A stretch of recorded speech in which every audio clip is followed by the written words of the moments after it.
Welcome, companions and brethren, to this, our first installment of Ask the Grand Superintendent. Grand Superintendent, thank you for taking the time to answer questions from companions and brethren of your province. Without further ado, I will start off with the first question which has come through, and that is, what do you remember most about your own exaltation? I remember that the ceremony made sense to me. I had to wait a year before I was exalted after having completed my third degree. I wanted to go into Royal Arch 4 weeks later, but my sponsors, if you like, in those days thought that I needed to take a year and prepare seriously for every degree that I then took, and it was the same then when I was advanced into Mark. So the ceremony made sense. It was beautiful. Very fortunate I was exalted in room number 8 in Great Queen Street, where my Mother Lodge, Mother Chapter are holders of the Holstone Jewel, so that made sense. But one of the most impressive things as well was outside the doors of those two chapter rooms in those days was King George IV's throne when he was Prince Regent.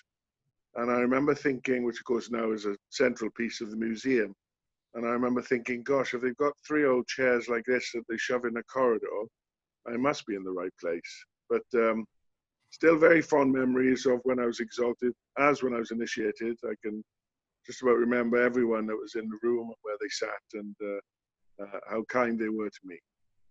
Wow, thank you. When you look to the future, what particularly motivates you? In some ways, I suppose you may go back to the army, but I sort of see myself as a talent scout.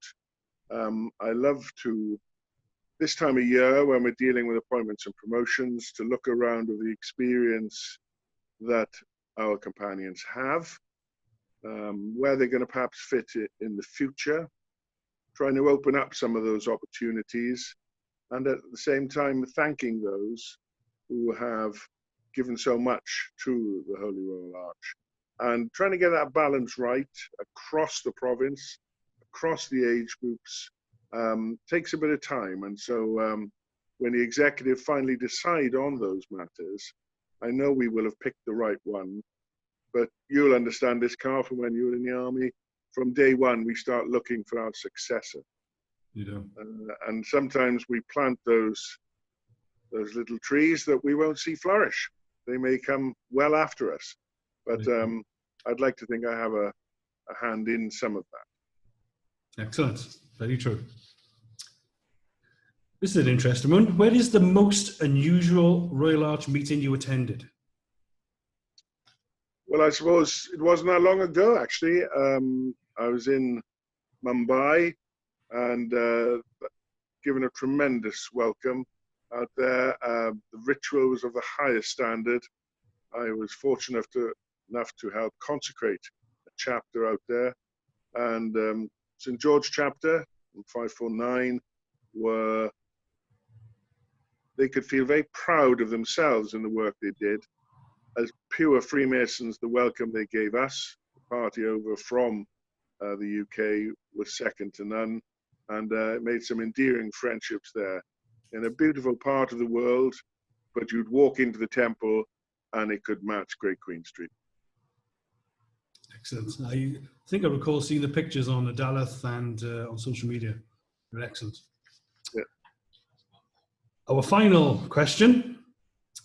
What advice would you give a new companion?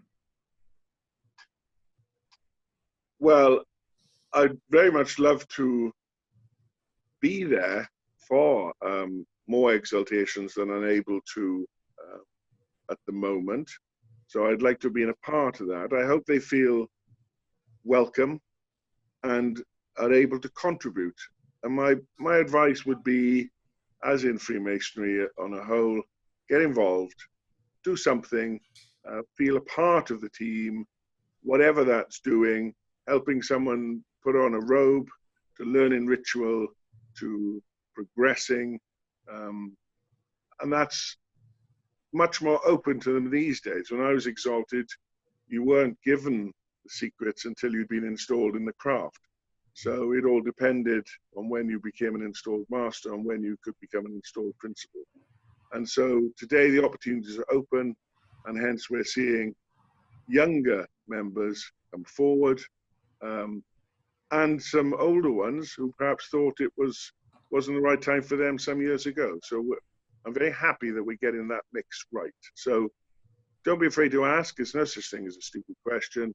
Get involved, feel part of the chapter of which you've become a member. Absolutely. Thank you, Grand Superintendent, on behalf of myself and the companions and brethren of the Province of South Wales.